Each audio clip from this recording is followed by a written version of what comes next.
Edexcel AS Business Studies Revision Screencast 1, Unit 1.3.1 Characteristics of Successful Entrepreneurs.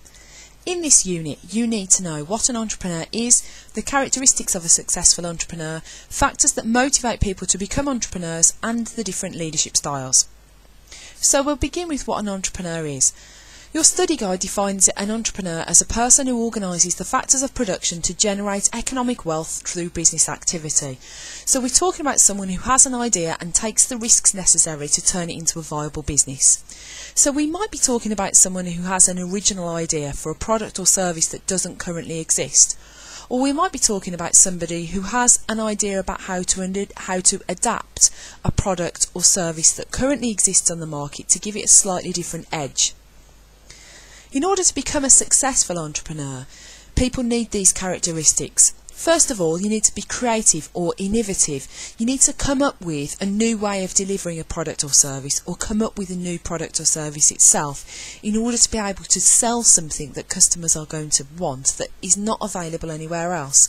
So think about the people at Apple, the designers at Apple, how they first came up with the iPod, the iPhone, the iPad. They were delivering things to the market that didn't currently exist. They've subsequently been copied by competitors, but they were innovative when they first arrived on the market, and that's what businesses strive to do, and that's what entrepreneurs strive to do, so they can be the first to market with a new product or service and sell things that customers can't get elsewhere. Entrepreneurs need to be determined. They need to have perseverance. So, for example, James Dyson took 20 years to get his new design of bagless vacuum cleaner to the market because he couldn't get manufacturers to adopt his idea. He really struggled to persuade people that customers would be interested in this idea. So in order to be a successful entrepreneur, you do need to be determined to succeed and able to kind of be resilient and, take the knockbacks, but continue to believe in yourself and continue to kind of demonstrate the self-confidence needed to bring your product or service to market. You are going to need to be a risk taker. An entrepreneur might be someone who has to invest their own money, perhaps put their own property on the line, perhaps give up the salary from a current job in order to put the time necessary into developing their own business. So an entrepreneur will be a risk taker. They'll be confident, they'll believe in themselves, they'll be able to persuade people, so it might be persuade customers to buy, suppliers to provide them with the materials, or persuade investors or a bank to actually invest in them. They need to be organised. So particularly often business entrepreneurs start on their own. So if you are trying to run a business single-handedly, you need to be able to organise your time to provide the product or service, do the marketing to attract customers, do the finance to manage the books. So you'd need to organise your time and be well planned and organised. You definitely would need to be hard-working. Often people think that they're going to start their own business in order to be their own boss and be able to choose their hours, which obviously is true. But often entrepreneurs work all hours God sends in order to be able to, run their business successfully and meet their customers' needs. So definitely need to be hard-working and resilient. So cope with the knockbacks, cope with not being supplied materials, cope with investors turning them down or the bank turning them down for a loan, and keep going to try and bring that product to market.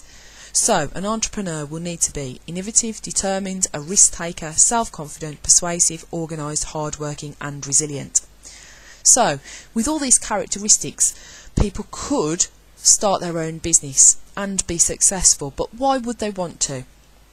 Well, there's various motives behind why people start their own business. Profit is an obvious one. The potential for making money is far greater if you own the business yourself rather than working for somebody else. Whether in reality you will actually make more money in terms of the money you take home very much depends on how successful your business turns out to be. Think about the people currently going through the Apprentice, trying to persuade Lord Sugar that he should invest £250,000 in their business venture. They're going to be looking to increase that money to give a return to Lord Sugar on his investment and to make a profit for themselves. So many people start a business for profit, but there's also non-profit or more ethical reasons why people might start a business. So for example, Jamie Oliver opened the restaurant 15, and that that restaurant employs people who otherwise would be unemployed, and tries to provide young people, perhaps underprivileged people, with the skills that they would need to work in a kitchen or a restaurant. And any profits that are made by that restaurant go to the Jamie Oliver Foundation, which is a registered charity. So he doesn't actually benefit financially himself from that restaurant. He uses that restaurant as a vehicle for trying to provide people who are unemployed with the skills needed to get a job, and any money that's made by that restaurant go back into that foundation to try and meet that goal. So that's a non-profit or ethical reason to start their own business, trying to give something back to society. People might want to become an entrepreneur in order to be their own boss, so to have more autonomy, more control over their working hours, where they work, what it is they do. So people trying to be their own boss. Some people want the self-esteem that comes with running their own business and being able to say that they are a director of their own business and they work for themselves.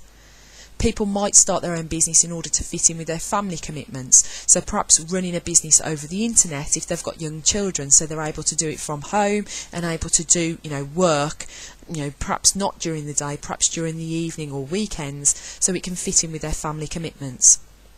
Or people might start their own business to try and make a living through a hobby or interest. So think about people, who are, kind of setting up a stage school or a dance school. Perhaps dancing is their hobby, and the idea of being able to teach people to dance and make a living through that business, would be a really enjoyable way of making a living for some people. So they're the motives, the reasons why people start their own business. The last part of this podcast is looking at leadership styles. Now, entrepreneurs need to demonstrate leadership, and leadership is about providing a vision, providing a direction. So we quite often talk about leadership and management is about doing things right, getting things done, and leadership is about doing the right things, so having the vision to make sure that you are on the right path and your business is progressing in the way that you want it to. So there are 4 main leadership styles. Some people very clearly fit into one of these categories. Other people demonstrate different leadership styles in different situations. And the most effective leadership style does depend on the nature of the task and the skills of the workforce. So there isn't a one best leadership style. But let's explore these styles. First of all, autocratic. An autocratic leader is someone who directs other people what to do, so very much in control, tells people what to do. So we could think about an example where this might be Sir Alex Ferguson, manager of Manchester United. He takes the decisions and other people follow his direction. So this season he's taken some decisions, perhaps he probably faced quite a lot of opposition about. So things like bringing back Paul Scholes from retirement. I'm sure that wasn't a unanimous decision at Manchester United, and a lot of the critics were kind of quite didn't think this was a very good idea. I know people in Man City have said it was a very desperate move, but it's actually paid off. So that would be an example of an autocratic leader taking a decision and other people following their lead. So we've got an autocratic leader. A democratic leader is much more consultative, so asking other people their views and trying to reach a consensus before making a decision. So a democratic leader very much listens to the people they're working with. A paternalistic leader is kind of a combination between the two. Paternalistic means sort of father figure. So a paternalistic leader will be somebody who, kind of takes the main decision, but in a sort of softer style than an autocratic, perhaps listening a little bit more to the workers, but very much trying to act in their interests. And a laissez-faire leader is someone who's hands-off in terms of their leadership style, so very much trusts their workers to do their job. So if we think about which would be the most effective leadership style, well, if we think about the sort of task or venture, if we've got a lot of time to make a decision, then your kind of democratic style is going to be the best option. So trying to get people to sign up for or buy into a decision that's made. So if you think about something like, making a decision about rebranding, for example, it might be possible to get a lot of different views from a range of people before making a decision about how to relaunch the brand.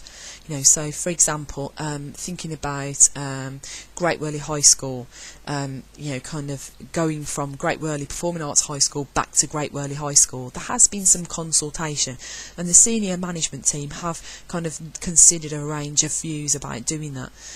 So that's more of a democratic kind of decision, and that's been made in that kind of way.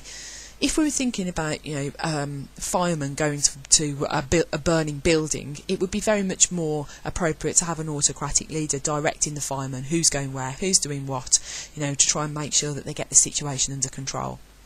In terms of skills of the workforce, if you're dealing with very skilled workers, so if you're thinking about games designers, for example, trying to micromanage people with that level of skill probably wouldn't bring out the best in them. So you might be better to have more laissez-faire, hands-off approach to managing them. Let people's creativity flow and let people feel as though they've got more control over their own working environment. So that might work better with highly skilled people. If you're dealing with people who don't really know what it is they've got to do, or don't know what to do next, then more of an autocratic approach or paternalistic approach would be more appropriate. So think about your kind of shop floor manager in a supermarket. It would be more appropriate for them to tell people where to go. So who's on the till, who's filling up the shelves, what time are people going for their breaks. Having someone who's in control and directs other people might be more appropriate in that sort of situation. So, to sum up, an entrepreneur is someone who takes the risks necessary to start their own business. An entrepreneur might start their own business for profit, for ethical reasons, to be their own boss, for self-esteem reasons, to fit in with their family life, to make a living out of their hobby. And in order to be successful, they will need to demonstrate that they're determined, they can persevere, that they're innovative, creative, risk takers, that they're resilient and hard-working, and they will need to demonstrate that they can persuade people. And entrepreneurs are definitely going to be, successful entrepreneurs will be leaders, and they will demonstrate probably a variety of the 4 different leadership styles at different situations. So they'll demonstrate autocratic, democratic, paternalistic and laissez-faire leadership styles. So that's the end of this first screencast. I hope you find it useful, and good luck with your revision and in your exams. Thank you.